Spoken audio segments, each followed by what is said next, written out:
Bible గ్రంథం చదువుతాం. యోవేలు గ్రంథం 2వ అధ్యాయం 21వ వచనం ద్వారా ఆ వాక్యాన్ని చదువుకునే రోజు వాక్య ధ్యానం చేద్దాం. యోవేలు గ్రంథం 2వ అధ్యాయం 21వ వచనం. దేశమా భయపడక సంతోషించి గంతులు వేయుము, యెహోవా గొప్ప కార్యములను చేసెను. స్తోత్రం చేద్దామా? ఉత్సాహంగా చెప్తామా?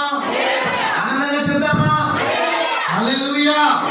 రెండు చేతులు పైకి.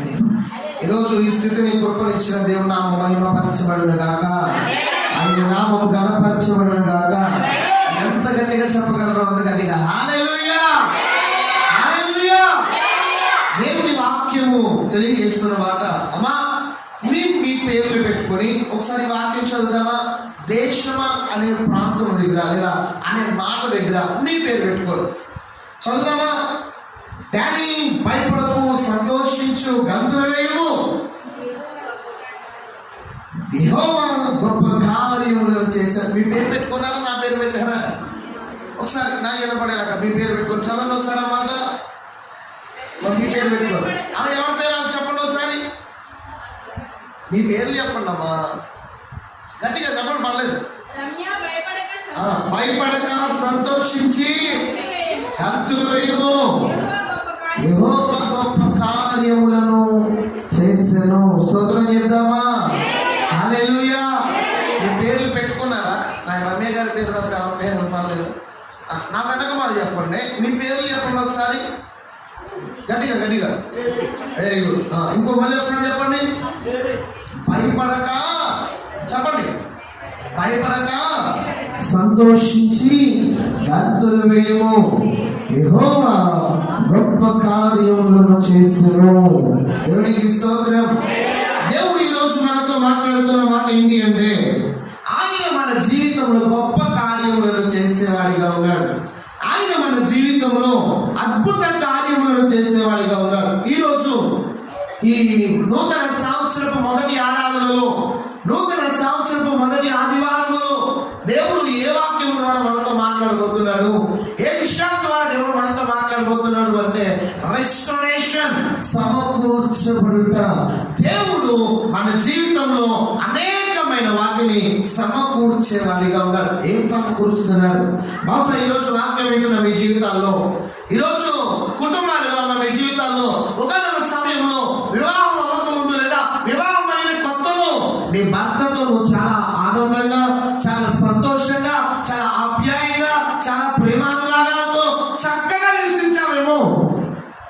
ఈరోజు బహుశా ఆ ప్రేమ నీ కుటుంబంలో లేదేమో. పిల్లలు పుట్టిన కొత్తలో నీకున్న ఆనందం, పిల్లలు పెద్ద అవుతున్న కొద్దీ వాళ్ళ యవ్వనంలో వచ్చేసరికి ఆనందం పోయిందేమో.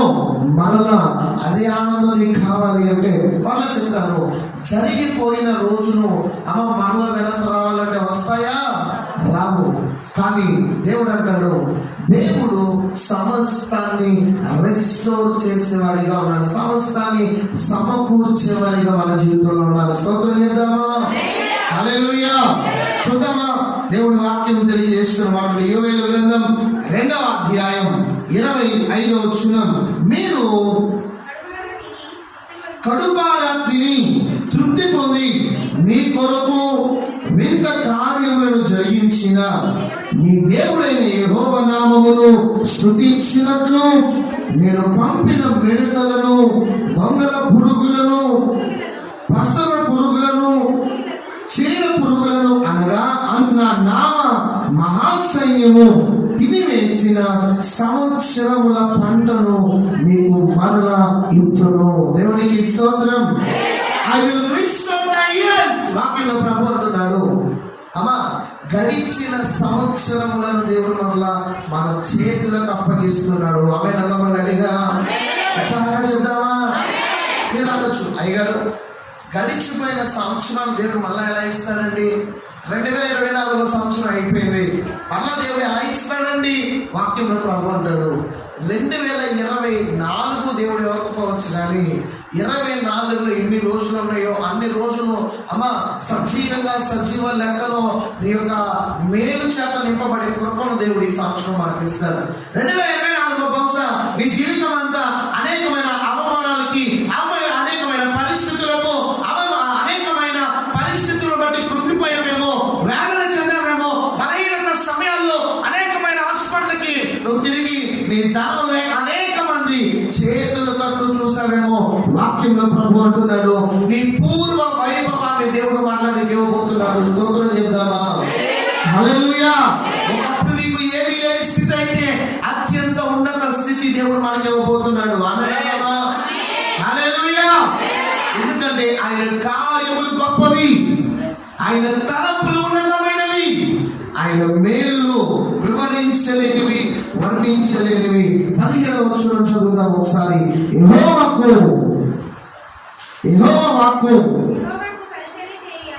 వాక్కు పరిచర్య చేయు యాజకులు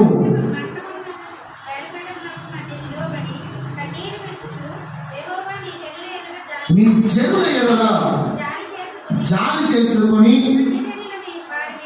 అన్య జనులు వారి మీద ప్రభుత్వము చేయనట్లు వారిని అవమానముకు అప్పగింపకము. లేని ఎడల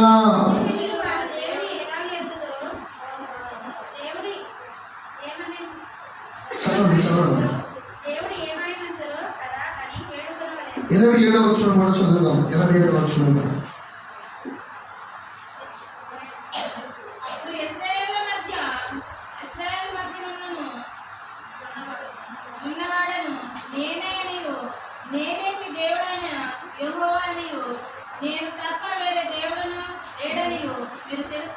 వాక్యంలో ప్రభు అంటున్న మాట ఏంటి అంటే చాలా దారుణమండి. నువ్వు జీవిస్తున్న నీ జీవితంలో దేవుని ఆరాధిస్తున్నావు కదా, ఈరోజు దేవుని ఉన్నతంగా దీవించాడు కదా, ఉన్నతంగా ఆశీర్వదించాడు కదా.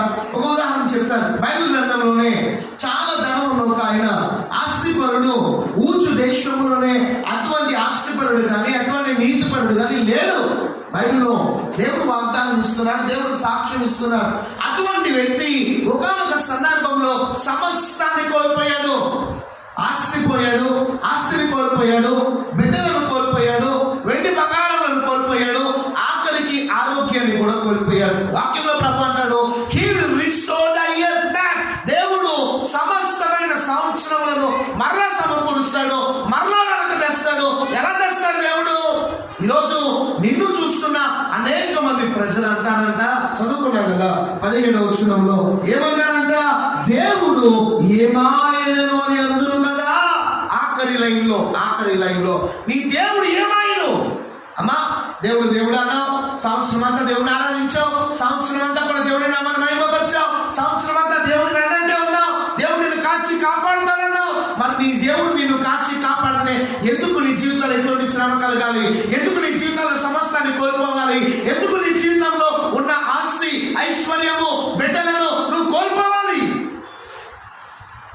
బైబిల్ గ్రంథంలో యోబుని అనేక మంది మాట్లాడారు. యోబు దేవుడు అనేవాడు కదా, ఏం చేస్తాడు దేవుడు? భార్య కూడా దేవుడు అంటావేంటయ్యా? చచ్చిపో, ఆ దేవుడిని దూషించి చచ్చిపో అని అనేకమైన మాటలు సొంత భార్య కూడా అనుసంది. వాక్యంలో ప్రభు తెలియజేస్తున్నాడు, నీ జీవితంలో ఉన్న సంవత్సరాలన్నీ సంతోషంగా ఉన్నావు. బహుశా పోయిన సంవత్సరం నీ జీవితంలో అనేకమైన స్థితిగతులను బట్టి, నీ యొక్క స్థితిగతులను బట్టి, పరిస్థితులను బట్టి, నీకు ఎదురైన సమస్యలను బట్టి కృంగిపోయిన వారిగా, కృంగిపోయిన ఆ యొక్క కుటుంబముగా నీవు ఉంచబడ్డావేమో. వాక్యంలో ప్రభు తెలియజేస్తున్నాడు, ఈ నూతన సంవత్సరము మొదటి ఆరాధనలో దేవుడు ఇస్తున్న వాగ్దానం ఏంటి అంటే ఆయన సమస్తాన్ని నీకు అప్పగించబోతున్నాడు. స్తోత్రం చేద్దామా? ఉత్సాహంగా చేద్దామా? బహుశా నీ కుటుంబం అంతటికి అధికారాన్ని వహించే వ్యక్తిగా ఉన్నావా? గత సంవత్సరంలో అధికారాన్ని కోల్పోయావేమో, శాసించే ఆ యొక్క స్థితిని కోల్పోయావేమో, అందరికీ మంచి మాటలు చెప్పే పరిస్థితులను కోల్పోయావేమో. నీ జీవితంలో జరిగిన కొన్ని విషయాలను బట్టి వాక్యంలో ప్రభు అంటున్నాడు, మరలా వాటన్నింటినీ దేవుడు సమకూర్చబోతున్నాడు, వాటన్నింటినీ దేవుడు ఇవ్వబోతున్నాడు. మరలా అధికారి వలె, మరలా దేవుడి యొక్క స్థితిని బట్టి నేను మరలా నిలబెట్టబోతున్నాను.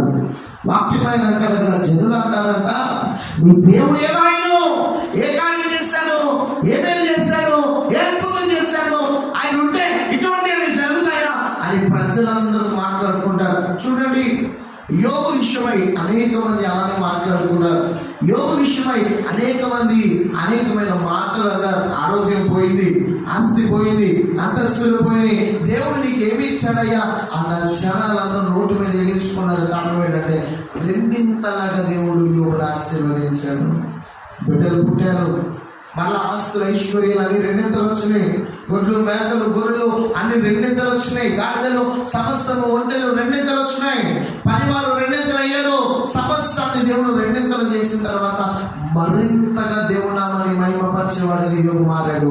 ఈరోజు వాక్యంలో ప్రభు అంటున్నాడు, ఏదైనా నీ జీవితంలో కోల్పోయావా, బహుశా కుటుంబంలో ఉన్న జనాలు కానీ అమ్మ బహుశా నీ కుటుంబంలో ఉన్న పరిస్థితులను బట్టి ఆ యొక్క నీ ఆనందాన్ని కోల్పోయావా, వాక్యంలో ప్రభు అంటున్నాడు ఏమనంటే సమస్తాన్ని అనుగ్రహించేవాడైనా.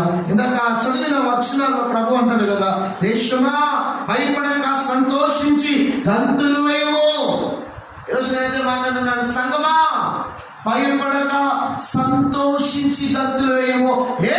ఎందుకు గంతులు వేయాలి, ఎందుకు భయపడకూడదు? కారణము యెహోవా గొప్ప కార్యములను మన మధ్యలో ఈ సంవత్సరము చేయబోతున్నాడు. కానీ చెప్పబడదామా? హల్లెలూయా.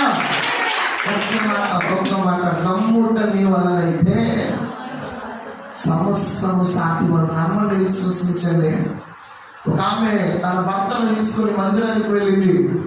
మందిరానికి వెళ్ళి ఆ యొక్క మందిరానికి వెళ్ళిన ఈమె ఏడుస్తుంది, మోకరించి కన్నీళ్లు కారుస్తుంది. మాట బయటికి రావట్లా, గట్టిగా ప్రార్థన చేయట్లా, కన్నీళ్లు కారుస్తుంది. కొన్ని గంటలుగా మోకరించడం, బహుశా కొన్ని గంటలుగా ఏడుస్తున్న ఈమెను దైవజనుడు చూసి అంటాడు, మత్తురాలై ఉన్నావా, మందు దాగి చర్చకొచ్చావా, మద్యం సేవించి మందిరానికి వచ్చావా, ఎంతసేపు మంత్రాలయ్యంటే ఆ మంటదే నా ఏలినవాడా, మత్తురాలై నేనయ్యా. మరి ఏంటి అంటే, మరి ఏంటి నువ్వు చేసే పని అంటే ఆ మంటదే, దేవుని సన్నిధిలో నా ఆత్మను కోమరించుకొనుచున్నాను. ఏమంటది? దేవుని సన్నిధిలో నా ఆత్మను కోమరించుకుంటున్నాను. ఆ మాటకు దైవజనుడు హృదయం అనాల్చబడింది. ఆ మాటకు దైవజనుడు అడుగుతున్నాడు, ఏమైందమ్మా, నీ అవసరం ఏంటమ్మా, నీ ఇబ్బంది ఏంటమ్మా? ఆ మంటది, అయ్యా నాకు ఒక బిడ్డ కావాలి. ఈ లోకమంతా అనేకమైన మాటలు అంటున్నారు, గొడ్రాలు అంటున్నారు, పిల్లలు ఏంటారా అంటున్నారు, నీ జీవితంలో పిల్లలు పుట్టరంటున్నారు. నాకు కావాల్సింది, నాకు ఒక బిడ్డ కావాలి. ఎందుకమ్మా నీకు బిడ్డ అంటే, నిన్ను చూసుకోడాక, నీకు లేకపోతే నీకు నిన్ను ఆదుకోడాక, లేదా నువ్వేదా ఇంజనీరింగ్ చదివించాలా, డాక్టర్ చదివించాలా, ఎందుకమ్మా నీకు బిడ్డ అంటే ఆ మంటదే, నాకు కొడుకున్నాడు, గర్భం ఉంది అనే మాట కోసం నాకు బిడ్డ కావాలి. బిడ్డ పుట్టిన వెంటనే ఆ బిడ్డను నా దేవునికి నేను సమర్పించుకుంటాను. స్తోత్రం చేద్దామా? హల్లెలూయా. ఈరోజు చాలా మంది తల్లిదండ్రులు పిల్లలు పుట్టినప్పుడు ఏమని తీర్మానం తీసుకుంటారు తెలుసా? అయ్యా నాకు దాని బిడ్డ కొడితే బహుశా నీ సన్నిధికి వాడిని సమర్పించుకుంటాను, నీ మందిరానికి వాడిని సమర్పించుకుంటాను, అయ్యా నీ సన్నిధిలో వాడిని ఉంచుతాను. చాలా మంది ఇటువంటి తీర్మానాలు తీసుకుంటారు, మంచిదే. కానీ ఎంతమంది వాటిని నెరవేరుస్తున్నారు? ఎంతమంది వాటి విషయమై నిలబడుతున్నారు? ఈమె తన కుమారుడు, దేవుడు అన్నాడు, దైవజనుడు అన్నాడు, ఆ రోజు దైవజనుడు నా దగ్గరికి వచ్చి, అమ్మా ఇదిగో నువ్వు ఏమైతే ఆశించావో, నువ్వు ఏమైతే కోరుకున్నావో, నీకు ఏదైతే కావాలో దేవునికి అనుగ్రహిస్తున్నాడు అనగానే ఆమె కళ్ళు తుడిచేసుకొని పరుగు పడిన ఇంటికి వెళ్ళిపోయి, అప్పుడు దాకా ఏమీ తినని ఏమో అన్నం పెట్టుకొని అన్నం తింటుంది, ఆనందపడుతుంది. అయితే ఒక గంటలో కొడుకు పుట్టేస్తాడా, ఒక 10 నిమిషాల్లో కొడుకు పుట్టేస్తాడా, పోనీ 5 నెలల కొడుకు పుడతాడా, పోనీ 3 నెలల కొడుకు పుడతాడని లేదు. కరెక్ట్గా ఆ రోజు నుంచి సంవత్సరం తర్వాత మరలా మందిరానికి వచ్చింది. ఆమె ఆనందానికి గల కారణం ఏంటంటే విశ్వసించింది. దైవజనుడు చెప్పాడు, దైవజనుడు దేవుని వాక్కును పలికాడు, నేను మేలు పొందుకుంటున్నానని విశ్వసించింది. ఇంటికి వెళ్ళింది, గర్భఫలాన్ని ధరించింది, చక్కటి కుమారుని కది. బైబిల్ గ్రంథంలో రాయబడిన మాట, పావులు విడిచిన దినమున ఆ బిడ్డను దేవుని మందిరానికి చేసింది. స్తోత్రం చెప్పండి గట్టిగా. చెప్తామా, ఇప్పటి వరకు నీకు పిల్లలే పుట్టరమ్మా అన్న అందరూ కూడా ఇప్పుడు నోటి మీద వేసుకున్నారు. కారణం ఏంటో తెలుసా? 5 సంతానాన్ని పొందుకుని ఆ తల్లి పేరు హన్నా. స్తోత్రం చెప్పండి గట్టిగా. హల్లెలూయా. ఒక్క కొడుకు చాలయ్యా అడిగింది. ఒక్క కొడుకు గాడ్ విల్ రిస్టోర్. దేవుడు సమస్తాన్ని సమకూర్చేవాడు. నీ జీవితంలో బహుశా గర్భఫలం గురించి నేను చెప్పానేమో, అమ్మా నీ కుటుంబ పరిస్థితులు ఏమీ లేవా, కనీసం తినడానికి కూడా లేవా, ఉండడానికి కూడా లేవా, వాక్యంలో ప్రభు అంటాడు సమస్తాన్ని సమకూరుస్తాడు ఆయన, సమస్తాన్ని అనుగ్రహిస్తాడు ఆయన, సమస్తాన్ని మళ్ళీ నీకు అనుగ్రహిస్తాడు, నీ చేతులకు అప్పగిస్తాడు. ఉన్న స్థితిని మరింతగా దీవిస్తాడు, లేని స్థితిని ఉన్న చేతులుగా నా దేవుడు మారుస్తాడు. స్తోత్రం చెప్దామా? హల్లెలూయా. ఒకప్పుడు దైవజనుడు సేవ ప్రారంభించేటప్పుడు సైకిల్ మీద సేవ ప్రారంభించారు. 500 కూడా లేకపోతే అమ్మా 450 రూపాయలు ఎవరి దగ్గర అప్పు తీసుకొని 50 రూపాయలకి ఇంట్లో బియ్యం లేదా కొన్ని కూరగాయలు ఎన్ని తెచ్చి 400కి సైకిల్ కొనుక్కొని సేవ ప్రారంభించారు. బహుశా ఈరోజు ఆయన కొన్నని బళ్ళు, ఆయన కొన్నని కార్లు, అమ్మ ఎక్కువ కార్లే కొనలేదు, 2 కొన్నారు. ఇప్పుడు ఆయన అనేకమైన బళ్ళు కొన్నారు. బళ్ళు అయితే చాలా కొన్నారు, ఒకటి తర్వాత ఒకటి. ఎలా వచ్చింది ఇదంతా? దేవుడు దీవించడం వల్ల వచ్చింది, దేవుడు ఆశీర్వదించడం వల్ల వచ్చింది, దేవునికి లోబడటం వల్ల వచ్చింది. నేను అంటాను ఆయన సేవకుడు, లేకపోతే ఆయన ఉన్నత స్థితిలో ఉన్నాడు, ఆయనకు వచ్చిందని కాదు, నాకు ఇచ్చిన దేవుడు, మాకు ఇచ్చిన దేవుడు నీకు ఎందుకు ఇవ్వడం? పక్షపాత ఆయన ఉన్నది లేనట్లుగా, లేని ఉన్నట్లుగా చేయగల శక్తి గల దేవుడు. దేవుడు వాక్యంలో సెలవిస్తున్న మాట ఏంటి అంటే, నీ ఖాళీ ఉన్న చేతులను అమ్మ విస్తారముగా నా దేవుడు చెప్పబోతున్నాడు. చూద్దామా? హల్లెలూయా. వాక్యంలో ప్రభు తెలియజేస్తున్న మాట ఏంటి అంటే, ఆయన సంవత్సరములను వెనక తీసుకొస్తూ ఉంటాడు. పంటను తినేసిన పురుగులు, అమ్మా గొంగళ పురుగులు, చీర పురుగులు, ఇవన్నీ పంటను తినేసిన ఈ పురుగులని మళ్ళా దేవుడు వెనక తీసుకొస్తాడంట. వచ్చిన సంగతి, ఒక వ్యక్తి అడవిలో మొత్తం చెట్లన్నీ కొట్టేశాడు, ఒక చెట్టు ఉంచాడు, మిగతా చెట్లన్నీ నరుకుంటా వెళ్ళిపోతుంటే ఆఖరికి ఒక చెట్టును కొడతా ఉంటే అక్కడ ఒక సింహం ఏం చేసిందంటే ఆయనను చూసి వెంటాడటం ప్రారంభించింది. పడిన వెళ్ళి ఇటాలలో తెలియక ఒక చెట్టు కనపడితే, ఒక చెట్టే ఉన్నాయి, చెట్లే లేవు, నరికేశాడు, అమ్మేసుకున్నాడు. ఒక చెట్టు కనపడితే ఆ చెట్టు ఎక్కేశాడు. చెట్టెక్కి ఆ కొమ్మ మీద కూర్చొని వేలాడుతూ ఉన్నాడు. ఆ కింద ఉన్న సింహం ఎదురు చూస్తున్న వీడు ఎప్పుడు వస్తాడని చూస్తున్న టైంలో ఆయనకి శబ్దం ఏర్పడుతుంది. శబ్దం ఏంటి? ఆ శబ్దం అంటే ఏదో చెట్టుని తింటున్న శబ్దం. ఏంటమ్మా అని చూస్తే పైన చూస్తే పైన ఒక నల్ల ఎలుక, ఒక తెల్ల ఎలుక. ఏంటంటే అవి నల్ల ఎలుక, తెల్ల ఎలుక ఆ చెట్టు కొమ్మని తింటున్నాయి. ఏం చేస్తున్నాయి? ఇది జరిగిన సంఘటన కాదు అమ్మ, చెట్టు కొమ్మని తింటా వస్తున్నాయి. ఈయన కూర్చున్నాడు, ఇలా పట్టుకున్నాడు, ఈ చెట్టు కొమ్మ ఎక్కడ దాకా ఉంది, ఈ నల్లలు కోటి తెల్లలు కోటి చెట్టు కొమ్మని తింటా వస్తున్నాయి. ఆ కిందేమో సింహం రెడీగా ఉంది. ఏంటి ఇది అంటే, ఈరోజు మనం జీవిస్తున్న జీవితం అనేది, ఈరోజు మనం జీవిస్తున్న మన కుటుంబం సమస్తాన్ని నాశనం చేసుకుంటున్నామేమో అమ్మ. నీ నోటి మాట వలన, నీ ప్రవర్తన వలన, లేదా నీ కుటుంబం నీకున్న గర్వం వలన, ఈ ప్రజలను లేదా నీ నోటి మాట వలన అనేక మందిని గాయపరుస్తున్నామేమో, కొట్టేస్తున్నామేమో. నీకంటూ సమస్య వస్తే సాతానుడు సింహం వలె గర్జించి నీ వైపు చూస్తే నీ పక్షంలో నిలబడేవారు ఎవరు ఉండరు. చెట్టెక్కేశాడు, నల్ల ఎలుక తెల్ల ఎలుక. నల్ల ఎలుక తెల్ల ఎలుక నేను తెలుసా? పగలు రాత్రి రోజులు గడుస్తూ ఉంటే చెట్టు కొమ్మని దగ్గరకు వస్తూ ఉంటే వేలాడడానికి ఉండదు. ఎందుకంటే ఆ చెట్టు కొమ్మ తినేస్తే కనుక పగలు రాత్రి ఏం చేస్తాయంటే రోజు ఆ చెట్టు కొమ్మని తింటా మన దగ్గరకు వస్తే ఏదో ఒక రోజు చెట్టు కొమ్మ మీద నుంచి కింద పడాల్సిందే. ఆ రోజు పడేటప్పుడు, ఆ రోజు దేవుని రాజ్యానికి ఎత్తబడేటప్పుడు మీరు ఉండాల్సింది ఏంటంటే ఒక సాక్ష్యాన్ని కలిగి ఉండాలి, ఒక ఉద్దేశాన్ని కలిగి ఉండాలి. నా మట్టుకైతే పౌలు అంటాడు, నా మట్టుకైతే చావైతే లాభం అంటున్నాడండి ఆయన. బ్రతుకుట క్రీస్తే, చావైతే లాభం అంటాడు. నిన్న తల్లిగా చనిపోయారు కదా, బహుశా 10 రోజుల నుంచి మంచినీళ్ళు కూడా తాగలేదు. తాగారా? మధ్యలో ఏ రోజైనా తాగారా? ఎవరైనా తెలుసా? తాగలేదా? 10 రోజుల నుంచి మంచినీళ్ళు తాగలేదు, నోరు తెరవల. నేను అంటాను 23వ తారీఖున 22వ తారీఖున నేను ప్రార్థన చేయడానికి వెళ్ళాను. మన క్రిస్మస్ జరుగుతూ ఉంది. నేను అనుకున్నాను, ఆమె పరిస్థితి చూసి 3 రోజులు ప్రార్థన చేశాను. నీ చిత్తం అయితే ప్రభువా, నేనైతే ప్రార్థిస్తున్నాను, నీ చిత్తం అయితే ఆమెకు ఆకలిని పుట్టించండి, తినే కృపను దయచేయండి, అయ్యా ఆరోగ్యాన్ని ఇవ్వండి. నాకు ఒక భయం. ఏంట భయం అంటే, బహుశా జరగకూడదు ఏదైనా జరిగితే, అమ్మా నేను చిన్నప్పుడు చూస్తున్నా తల్లి, ఆమె చిన్నప్పుడు చూస్తున్నాను. ఇప్పుడు ఆవిడకి ఏదైనా అయితే మనం పండగ జరపగలమా? జనవరి 1కి సంతోషంగా కొత్త సంవత్సరం జరుపుకోగలమా? ఆదివారం రోజు కూర్చోగలమా? లేదండి, ఏది చేయలేము. నేను దేవుడిని అడిగాను, ప్రభువా నీ చిత్తం అయితే 2024 సంవత్సరాలు చూస్తుంది ఆమె, 25వ సంవత్సరం కూడా చూడాలి, 25 అడుగు పెట్టాలి. ఆ తల్లి 25 చూడాలి, ఎలా అయినా ప్రభా 25 చూడాలి.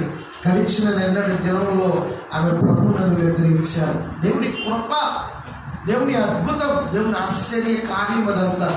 అమ్మా ఈరోజు ప్రతిరోజు కూడా గడుస్తున్న రోజుల్లో దేవుడు మనతో మాట్లాడుతున్నాడు. ఆయన గడిచిన సంవత్సరంలో నీ చేతికి ఇవ్వబోతున్నాడు. నువ్వు చేయవలసిన పని ఏంటో తెలుసా?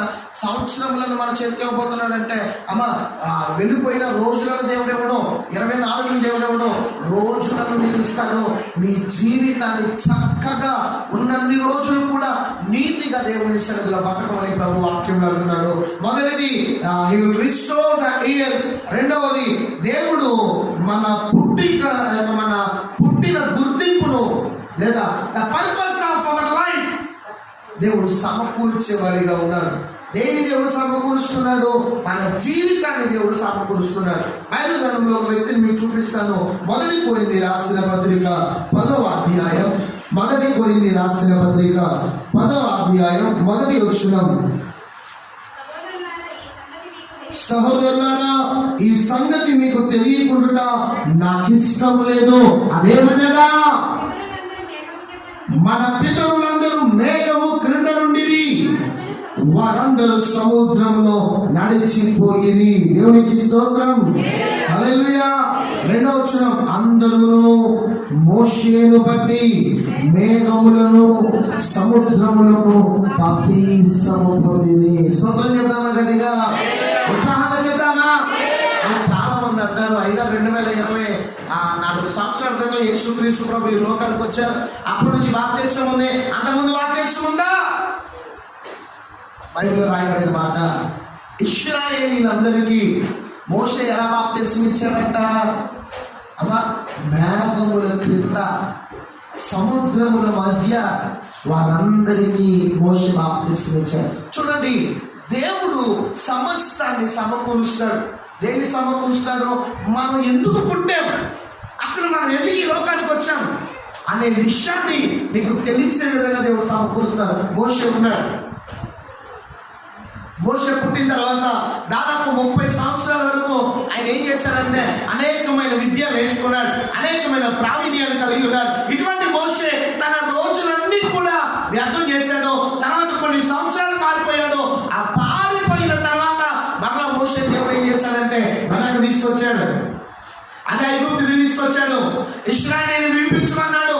మోషే అంటాడు, నత్తివాణ్ణయ్యా, నోటి మాంద్యము గలవాణ్ణయ్యా, నేను మాట్లాడలేనయ్యా అంటే దేవుడు అన్నాడు, మోషే నేను నిన్ను వాడుకుంటాను. బైబిల్ గ్రంథంలోనే అత్యంత విలువైన వ్యక్తి మోషే. నేను ఎందుకు చెప్తున్నానంటే ఈ మోషే జీవితాన్ని బట్టి దేవుడు మనకి ఏం నేర్పించాలనుకుంటున్నాడు, ఏం చెప్పాలనుకుంటున్నాడు. బహుశా ఇక్కడ కూర్చున్న మీలో చాలా మందికి ప్రార్థన చేయడం భయం, మౌత్ పట్టుకోవాలంటే భయం, సాక్షి చెప్పాలంటే భయం, లేదా ఏదైనా ప్రార్థన చేయాలంటే భయం, ఏదైనా కార్యక్రమాలు పాల్గొవాలంటే భయం.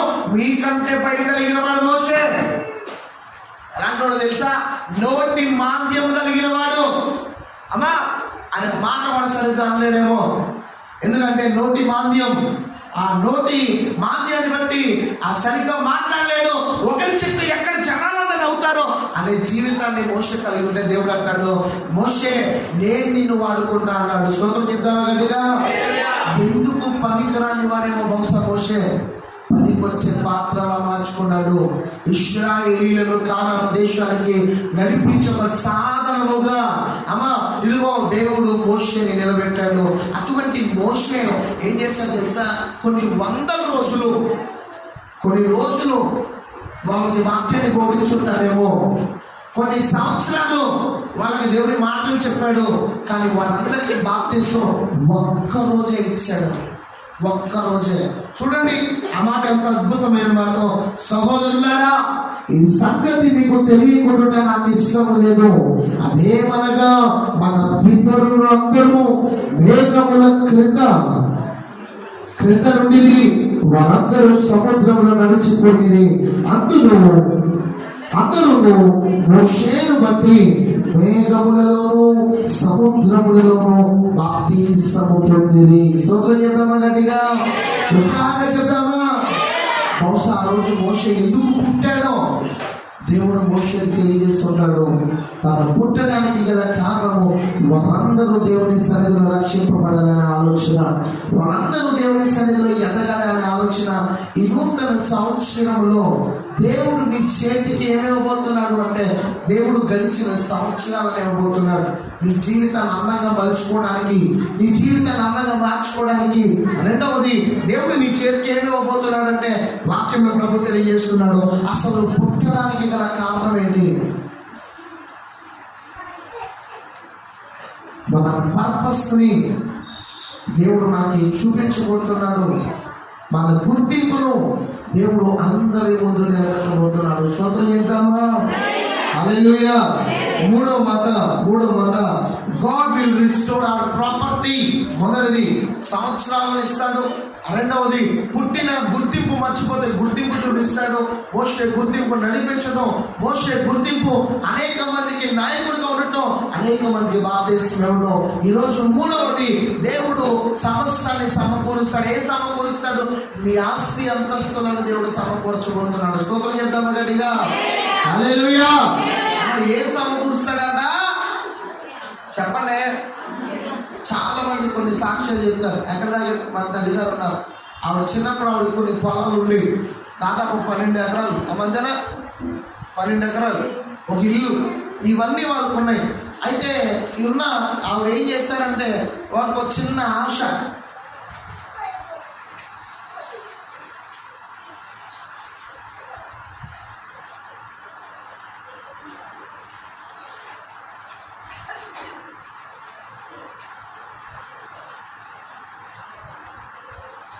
కలిగానికి ఒక ఆశ ఏంటి అంటే, 12 ఎకరాల పొలం పోయింది. వారు అనుకుంటున్నారు మళ్ళా ఆ 12 ఎకరాలు వారికి రావాలి. దేవుని సన్నిధిలో వారు ప్రార్థిస్తున్నారు. మీరు ఎంతమంది చూశారు? వాళ్ళకి లెటర్ కూడా రాసి చర్చలో పెట్టారు. మా ఆస్తి మాకు కావాలి, మా పొలాలు మాకు కావాలి. యేసు నామములో వాటిని అన్నింటినీ వారికి ఇప్పించును గాక.